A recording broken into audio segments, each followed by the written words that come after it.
بسم اللہ الرحمن الرحیم۔ معزز ناظرین، آپ نے بہت سے وظیفے سنے ہوں گے اور انہیں پڑھا بھی ہوگا، لیکن آج جو وظیفہ میں آپ کو بتانے جا رہا ہوں وہ بہت ہی طاقتور وظیفہ ہے۔ رمضان کا مبارک مہینہ ہے۔ اس مبارک مہینے میں آپ یہ وظیفہ کر لیں تو آپ کی ہر مشکل آسان ہو جائے گی۔ بس آپ نے اللہ پر پورا بھروسہ اور یقین رکھنا ہے۔ جب تک آپ کا یقین اللہ پر نہیں ہوگا تو یہ وظیفہ کام نہیں کرے گا۔ اللہ ہر چیز پر قادر ہے۔ اس کی مرضی کے بغیر تو ہم سانس بھی نہیں لے سکتے، اور اسی نے ہمارے رزق کا وعدہ کیا ہے۔ اللہ کی ذات وحدہ لا شریک ہے۔ اور دوستو، یہ کیسے ممکن ہے کہ اللہ نے جس چیز کا وعدہ کیا ہو وہ پورا نہ ہو؟ بس ہمیں مانگنا نہیں آتا، ہمارے دل میں یقین نہیں ہے۔ ہم اللہ سے دعا بھی مانگے تو بے یقینی سے مانگتے ہیں۔ ہمارے دل میں ہزار وسوسے ہوتے ہیں اور زبان پر دعا ہوتی ہے اور دماغ جلدی جلدی کے چکر میں ہوتا ہے۔ پھر ہم اللہ سے گلہ کرتے ہیں اور بولتے ہیں کہ ہماری دعا قبول نہیں ہوتی۔ ایسے میں ہماری دعا کیسے قبول ہوگی؟ آپ خود سوچیں دوستو۔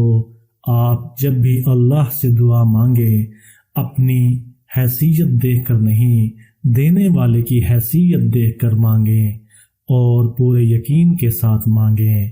پھر دیکھیں آپ کی دعا کیسے قبول نہیں ہوتی۔ دوستو، جب ایک بچہ اپنی ماں سے کوئی فرمائش کرتا ہے تو نہیں ہوتی۔ دوستو، جب ایک بچہ اپنی ماں سے کوئی فرمائش کرتا ہے تو کیسے ضد کر کے پوری کروا لیتا ہے، اور ماں بھی اس کی کوئی ایسی فرمائش رد نہیں کرتی جس میں اس کا نقصان ہو۔ کوئی بھی ایسی چیز جو اس کی صحت کے لیے خطرناک ہو، ماں اپنے بچے کو وہ چیز کبھی بھی نہیں دیتی۔ البتہ ماں کو بچے کی معصومیت پہ پیار آ جاتا ہے اور بہتر چیز اپنے بچے کو دیتی ہے۔ دوستو، اسی طرح خدا اور بندے کا رشتہ ہے۔ اللہ تو اپنے بندے کو 70 ماؤں سے بھی بڑھ کر چاہتا ہے، پھر وہ کیوں کر اپنے بندے کی دعا قبول نہیں کرے گا؟ آپ ایک بار گڑ گڑا کر اپنے رب سے مانگ کر تو دیکھیں۔ آپ یقین کریں اگر وہ چیز بہتر ہوگی تو ضرور آپ کو ملے گی، ورنہ اس سے بہتر چیز اللہ آپ کو دے گا۔ آپ مانگ کر تو دیکھیں دوستو۔ آج جو وظیفہ میں آپ کو بتانے جا رہا ہوں وہ رزق کے حوالے سے۔ دوستو، ہمیشہ اللہ سے حلال رزق کی دعا کیجیے اور ہمیشہ یقین کے ساتھ دعا کیجیے۔ بے شک اللہ دعا کو قبول کرنے والا ہے۔ دوستو، نماز کی پابندی کریں۔ رمضان کا مبارک مہینہ ہے۔ آپ نے ہر نماز کے بعد اللہ سے خلوص دل کے ساتھ دعا کرنی ہے، اور یہ جو وظیفہ یہ آپ نے 21 رمضان کو پڑھنا ہے۔ پھر انشاءاللہ آپ کے رزق میں برکت ہوگی اور اللہ غیب سے آپ کی مدد فرمائے گا۔ آپ خود حیران رہ جاؤ گے۔ دوستو، کبھی اللہ کو یاد کر کے رو بھی لیا کرو، کبھی آنسو بھی بہا لیا کرو، گڑ گڑا کر اپنے رب سے مانگ کر تو دیکھیں۔ رسول اللہ صلی اللہ علیہ وسلم نے فرمایا، 7 قسم کے لوگوں کو اللہ تعالی اس دن اپنے سائے میں سایہ مہیا نہیں کرے گا جس دن اس کے سائے کے سوا کوئی بھی سایہ نہیں ہوگا۔ ان میں سے ایک وہ آدمی ہے جس نے تنہائی میں اللہ کو یاد کیا تو اس کی آنکھیں بہنے لگی۔ دوستو، آپ اس وظیفہ کو کر لو، آپ کو کسی اور وظیفہ کی ضرورت نہیں پڑے گی۔ بس آپ پورے یقین کے ساتھ یہ وظیفہ کر کے تو دیکھو۔ بہت مشکل وظیفہ نہیں ہے، بہت ہی آسان وظیفہ ہے۔ آپ مانگ کر کو تو دیکھیں دوستو، آپ کو آپ کی ہر مراد ملے گی، کیونکہ اللہ اپنے بندے کی دعا رد نہیں کرتا۔ اگر اس جہان میں آپ کی دعا قبول نہ ہو سکی تو آپ کو اگلے جہان میں لازمی اس کا پھل ملے گا، اور آپ کو اس جہان میں آپ کی مانگی ہوئی دعا کا بدلہ ضرور ملے گا۔ بہت ہی آسان وظیفہ ہے۔ آپ نے اللہ کے ناموں میں سے ایک نام پڑھنا ہے، وہ نام یا رزاقو ہے۔ یا رزاق کا مطلب ہی رزق دینے والا ہے، اور اللہ کے سوا کوئی کسی کو رزق نہیں دے سکتا۔ رزق دینا صرف اللہ کے اختیار میں ہے، اور یہ واحد چیز ہے جو اللہ کے اختیار میں ہے، کیونکہ اگر یہ کسی انسان کے اختیار میں ہوتی تو کوئی انسان تو بہت زیادہ امیر ہوتا، اور انسان اپنے آپ کو خدا سمجھ بیٹھتا۔ جیسے نمرود بہت زیادہ لالچی تھا، وہ اپنے آپ کو خدا سمجھ بیٹھا تھا۔ دوستو، رزق اللہ تعالیٰ کے ہاتھ میں ہے۔ آپ نے اس وظیفے کو کس طرح کرنا ہے وہ بتا ہوں۔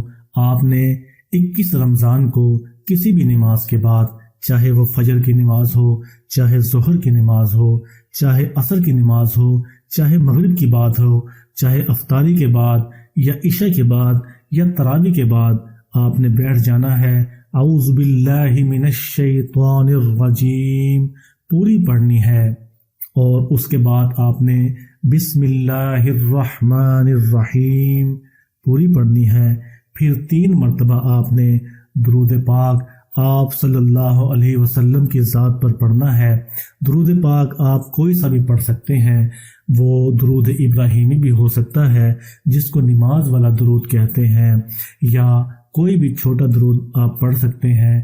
اگر کسی میرے بھائی بہن کو درود ابراہیمی نہیں پتہ یا اس کو نہیں آتا تو کوشش کریں کہ آپ درود ابراہیمی لازمی سیکھیں، کیونکہ درود ابراہیمی نماز میں پڑھتے ہیں، اور نماز میں اس کا پڑھنا بہت ضروری ہے۔ پھر بھی اگر اس وظیفے کے کرتے وقت آپ کو درود ابراہیمی نہیں آ رہا اور آپ بہت مشکلات میں ہیں تو آپ کوئی بھی درود پڑھ سکتے ہیں۔ سب سے چھوٹا درود آپ صلی اللہ علیہ وسلم کے اوپر یہ ہے، صلی اللہ علیہ وآلہ وسلم۔ لیکن کوشش آپ نے یہ کرنی ہے کہ سب سے پہلے درود ابراہیمی پڑھنا ہے۔ ایک بار میرے ساتھ درود ابراہیمی پڑھیں۔